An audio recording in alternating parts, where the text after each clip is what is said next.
Kaugnay ng halos sunod-sunod na insidente ng pamamaril sa Metro Manila, makakausap natin si NCRPO spokesperson, Police Chief Inspector Robert Domingo. Magandang hapon po, sir.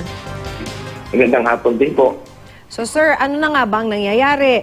Sunod-sunod na po yung binabalita natin dito. Halos araw-araw may naibabalitang barilan dito po sa Metro Manila at wala pa rin ho namang resolution yung mga kaso. So ano ba nangyayari? Bakit nangyayari ito? Ma'am, no, bukod po dun sa mga nangyayaring ganyan, no, pang ginawa namin ngayon, ma'am, pinaigting po namin lalo yung mga police presence sa mga matataong lugar. Mas lalo na po yung 24/7 po yung ginawa namin checkpoint. Regarding naman po, ma'am, doon sa mga nagpapabalitang mga sunod-sunod na shooting incident, no, lahat po ito, ma'am, under investigation ngayon.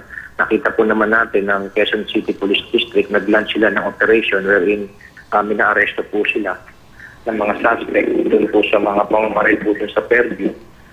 Kaya po ang aming regional office dito po sa Bicutan, nagdagdag po kami ng mga patrols ngayon sa labas para po maano po namin to, matutukan namin mabuti itong mga shooting incident pati na nangyayari dito sa Metro Manila. Okay, sir. Pero so far po ba, maliban po dun sa sinasabi nga hong mahigpit na pagbabantay, bago naman ho nangyari itong mga sunod-sunod na barilan, medyo may sinasabi na nga hong dagdag na police presence. Pero ganito pa rin ho yung nangyayari, sunod-sunod pa rin yung mga barilan.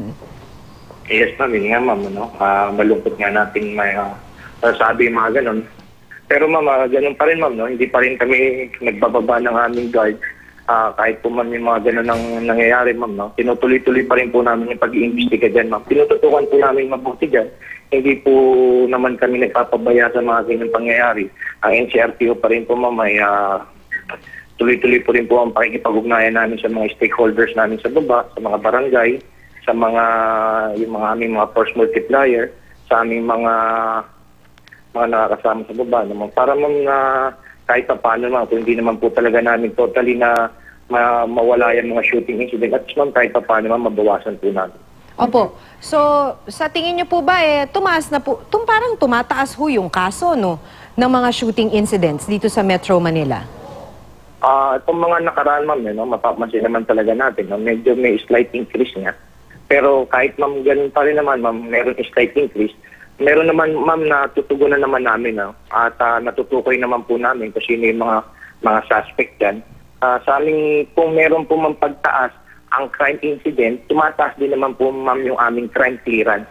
Ibig sabihin, yung crime clearance, nalalaman namin at na-identify namin kung sino yung mga suspect. Yun po yung crime clearance ngayon, ma'am. Although tumaas po nga yung crime incident, tumataas din naman po yung aming crime clearance para po sa resolusyon ng kaso mo. Okay. Maraming salamat po sa inyo, NCRPO spokesperson, Police Chief Inspector Robert Domingo.